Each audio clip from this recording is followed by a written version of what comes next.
Karantinada izlerim Tarantino, Django.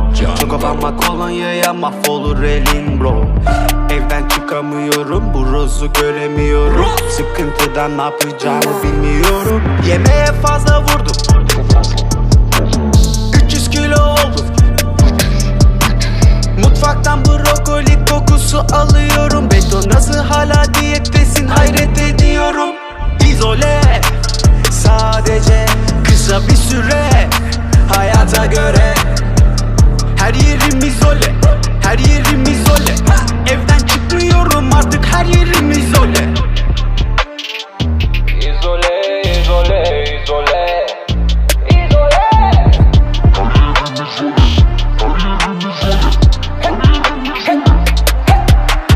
Yarasadan beteri şu peşimdeki akbabalar. Benden birim yapamazlar, zaten üstüm başım izole. Sadece kısa bir süre, hayata göre. Her yerim izole, her yerim izole. Evden çıkmıyorum artık, her yerim izole. Karantinada izlerim Tarantino, Django. Çok abanma kolonyaya, mahvolur elin bro.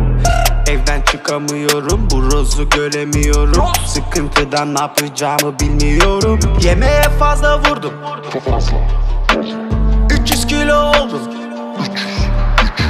Mutfaktan brokoli kokusu alıyorum. Beto nasıl hala diyettesin, hayret ediyorum.